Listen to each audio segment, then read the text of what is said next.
with us tonight to give us his views. Carl Niehaus joining us to talk about the latest developments in the matter. Carl, good evening. Good to have you with us here on In Focus. Will you be reporting for work tomorrow in the morning or reporting to the security to collect your belongings? I will do neither tomorrow morning. What I will do is I will be meeting with my legal team because the actions of the African National Congress will not meet the conditions and the regulations of the law and of labor legislation. You described a situation where at 1:30 this afternoon, I was suddenly called by the general manager of the African National Congress, Comrade Phoebe Potgieter, and told that I had exactly 2.5 hours in order to provide reasons why they should not fire me. Now, I knew that call was coming because more than half an hour before then, they had already leaked and distributed that letter warning me that they will summarily fire me on social media, which is entirely an unacceptable practice. So I managed to meet that deadline, unfair as the deadline was. Within an hour after I made that deadline, a 2-page letter came to me from the African National Congress telling me that I've been fired. Clearly, they had made up their minds long before this farcical process had started. And the only reason why they've done this is because myself and a few other members of the African National Congress employees have warned that we intend to take legal action to bring criminal charges against the national office bearers of the ANC because of what we believe are illegal actions. Yeah. And we said that we will bring charges of theft, fraud, and corruption. Right. Now, I see myself as a citizen of this country, in addition to being an employee of the African National Congress. When I feel that there is the possibility that a crime had been committed, I've got the responsibility to go to the South African Police Service and lay a charge. SAPS and the National Prosecuting Authority then has a responsibility to investigate that charge. Okay. That is what I call whistleblowing.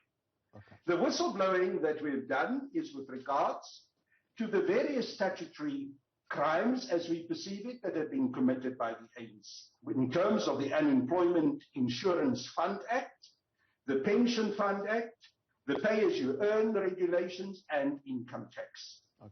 I've got my pay slip here with me. Yeah. On that pay slip, I can see that pay-as-you-earn had been deducted. Right.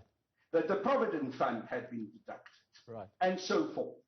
But these payments have since 2018 not been paid over to the relevant authorities in charge of those institutions. Right, Carl, let's go back a little bit, and I'm going to give you an opportunity to explain that a little bit further. But let's first start with the question of your disciplinary processes, right? First, you were served a letter where you made aware in that letter that that letter serves as a hearing that would need you to make a representation of your side of the story, which I suppose is the minimum requirement when it comes to labor processes and disciplinary hearings.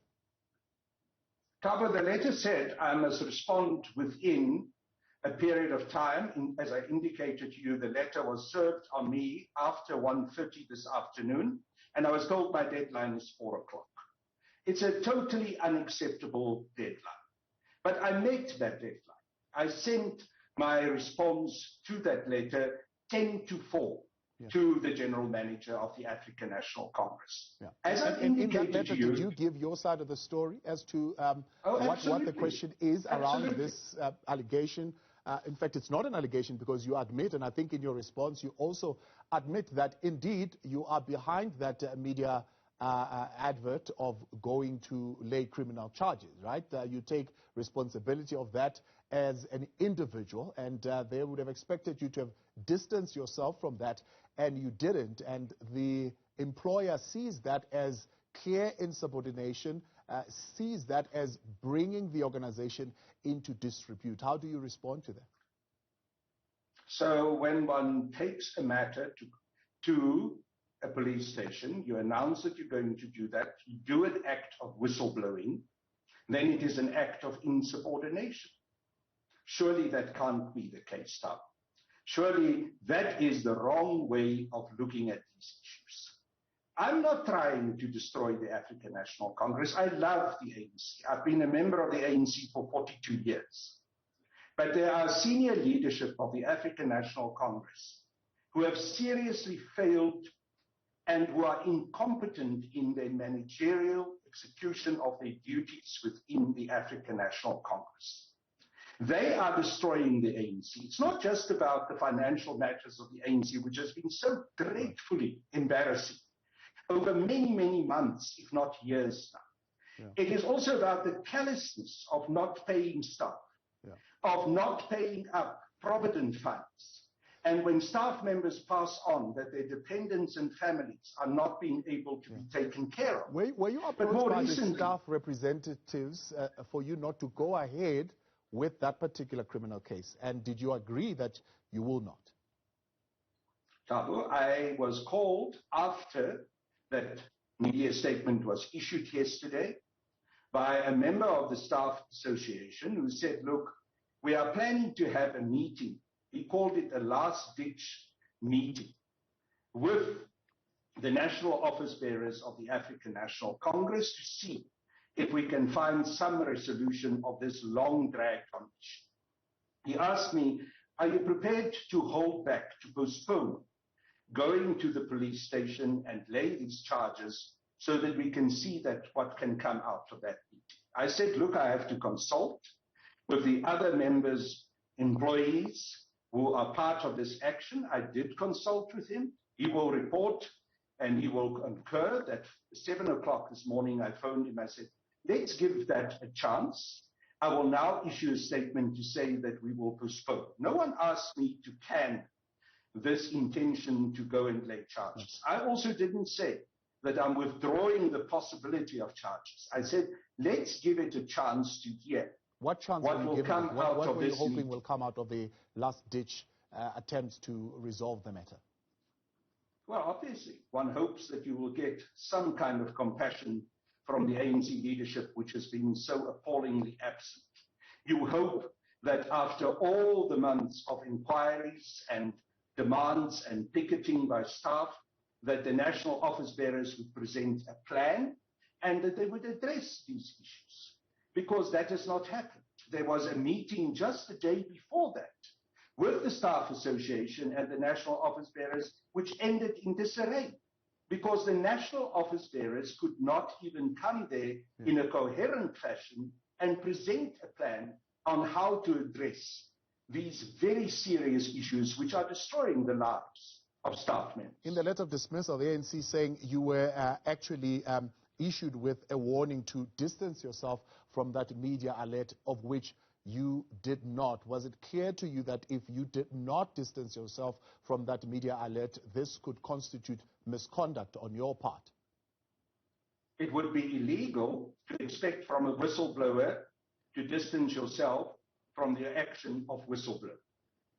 And the African National Congress, in this action, has acted illegally. They will now have to answer to that. I will definitely raise that in my appeal to my dismissal. I've been given 7 days to appeal, and we will see where it goes. It may go beyond that. It may also go to the courts.